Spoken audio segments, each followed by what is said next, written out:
Hi, and welcome. You're listening to the X22 Report. My name is Dave, and this is episode 1271A, and today's date is May 4th, 2017, and the title of the episode is The Economy is Rolling Over, which will result in a catastrophe. Let's get into the economic collapse financial news. Now, we've been following the jobless claims for quite a while right now. We know that these numbers are completely manipulated. We know how it works. If you're in retail and you lose your job and you're part-time, you're really not counted as losing your job. So you really don't have the ability to make a claim. And what we've been seeing since Trump has become president, and even before he was president, is that jobless claims, they're continually heading downward. Now, every so often we have a little spike up, but then again, it continues the path moving down. But what's very interesting about all of this is that when we look at the past and we look at the initial jobless claims going back in time, if we look at 2007, actually 2006 going into 2008, we look at 1999, 2000, 2001, we go back all the way to 1990 to 1991, and we go further back, we can see that there is a definite pattern. And every time the initial jobless claims reach a certain level and they decline to a certain point, all of a sudden, we end up in a recession, or a Great Recession, or a depression. And we've seen this multiple times going back in history. And we've seen this back in 2006, 2007. We also saw it back in 2000, 2001. And we are now at the lowest point that we've ever been since 1973, which means the fall, and I mean the fall of the entire system, is going to be that much greater. And we can see that these patterns are continually showing us that things are getting worse and worse. Now, I know Trump is out there and he's saying that, more manufacturing jobs, more manufacturers are going to be building here in the United States, and jobs are going to be coming back to the United States. Even Apple is out there, and they are promoting their advanced manufacturing. CEO Tim Cook, and he's out there saying that we're going to invest about $1 billion that would bring advanced manufacturing to the United States. And he says that the $1 billion would have to be our U.S. money, which we have to borrow to get. And people say, well, don't they have a lot of cash? Doesn't Apple have this money? Well, most of Apple's cash is registered overseas, the result of profits that have not been taxed in the U.S. Apple's overseas cash can be and is already invested in the U.S., such as Treasury securities, but it cannot be used for capital expenditures or share buybacks in the U.S. without being repatriated under the U.S. tax code and thus triggering an income tax event. So this is why they're going to borrow. Very interesting. Now, we need to understand that 7 million manufacturing jobs were lost here since 1979, and they're not coming back. We can pretend that they're all going to come back lickety-split, no problem, but this has been going on since 1979, and here we are in 2017. And these jobs that the Apple CEO is talking about, well, they're not going to be jobs for people. These are going to be robots. This is why he's saying advanced manufacturing.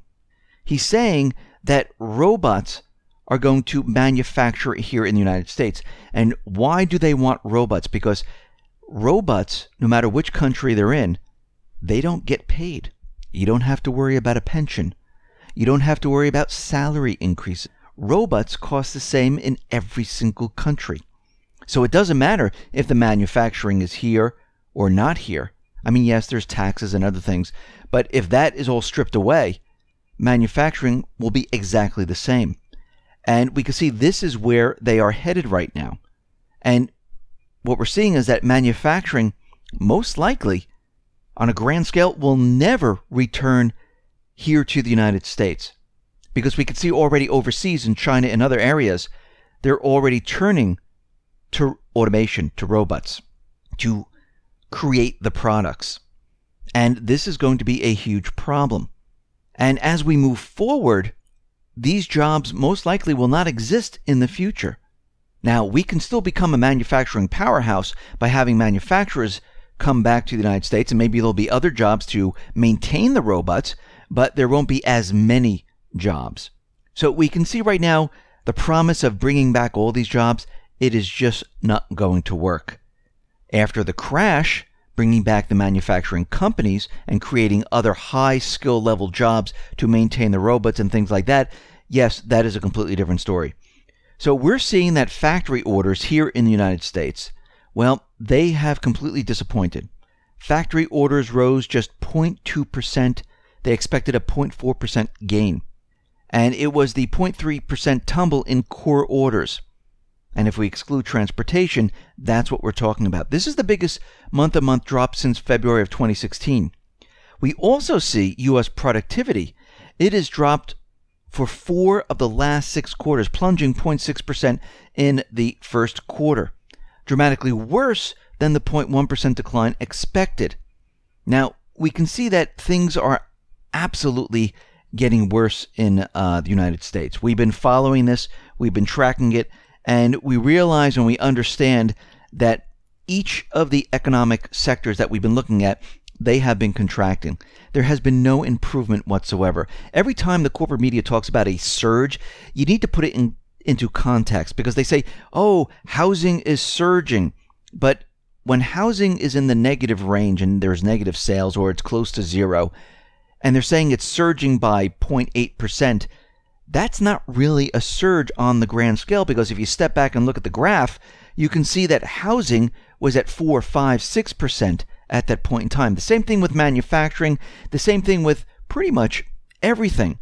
But they use these type of words to convince you that things are a lot better than they really are. Because when you hear in the news, well, factory orders surged by 0.2%, it does sound good until you step back and you look and you say, okay, the previous months, well, they were at 1%, they were at 0.8%, and now it's at 0.2%. That's not really a surge. That's a decline. And we need to understand they use this to convince everyone that the economy is still doing well. And we know that it is not. Now, Kyle Bass is out there, and he is warning that China's credit system expanded too recklessly and too quickly, and it's beginning to unravel. Now, we looked at this before. We know that the credit indicator is showing us that things are rapidly falling apart, and we know from Bill Holter that credit is eventually going to freeze up. And we're starting to get confirmation about all this, because Kyle Bass is saying that the ballooning assets in Chinese wealth management products are another sign of a looming credit crisis in the nation. He says, as soon as liabilities have problems, meaning the depositors decide not to roll their holdings, all hell breaks loose. Think about this. In the U.S., our asset liability mismatch at the peak of our subprime greatness was around 2%. China's mismatch is around 10% of the system. He said in the U.S., the first bumps in the road that hit in early 2007, we didn't start to really accelerate until mid-2008. Even a large unraveling takes a while. And we're starting to see the economy start to roll over, and we're starting to see things completely break down now. He says, what you see when the liquidity dries up is people start going down, and this is the beginning of the Chinese credit crisis. And judging by the collapse in both Chinese stocks and bonds, the deleveraging is accelerating right now. And what we are seeing is a complete breakdown of the system. Remember what they did back in 2008. They pumped in all this free money, and it wasn't just here in the United States. The Fed did this around the world to pump the global economy up, to make everyone believe that the economy was still strong, was still surviving and getting better. And they use this for the last 8 to 9 years right now. Well, what's happening is they've blown this up so far that they can't do it anymore. They know this. They realize this. They understand that we are at a point where nothing else will help. This is why they're starting to raise the interest rates. This is why the Fed was out there saying that, oh, this economic situation that we're in, it's really transitory. It's going to improve in the next quarter. And remember, their next Fed meeting comes up in June, right in between the last GDP numbers and the GDP numbers that are going to be coming out. And most likely, everyone will forget about the 0.7%. The Fed will come out and say that the economy looks strong, the labor market looks fantastic, it's growing once again, GDP looks a lot better, even though the GDP numbers haven't come out, and they will raise the rates once again. And the corporate media will play it up and say that the economy is strong, and this is why the Fed is doing this. Because they can't go backwards right now. And they can't hold the interest rates after they told everyone they're going to be raising it 2-3 times during the year. Because if they continually hold it throughout the year, they're going to lose credibility. And people are going to start to realize that the economy is not what they're saying it is. So they are forced right now to raise the interest rates. They cannot do a 180 and start lowering the rates just yet. The only way they can do this is when the economy starts to fall apart. They want to hit that trigger point where the economy starts to rapidly degrade and fall apart. Now, we've been seeing this all along. The economy is falling apart. The economy is getting worse. It is rolling over right now. They just want to put it over the edge.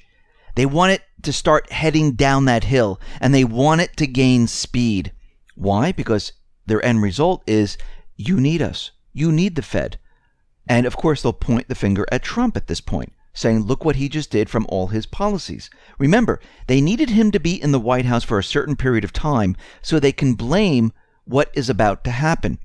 He's been in there, and it is now May. If they start raising the rates now, which they have been, and they raise it again in June, then maybe in August, that will trigger the entire system coming down. That will be enough time to start blaming it on Trump. Now, at the same time, Trump, on the other hand, is trying to blow up these bubbles as fast as he possibly can to bring it down so he can control the narrative and blame it on the central bank. And everything that is happening right now is because the economy, it was never designed to last this long.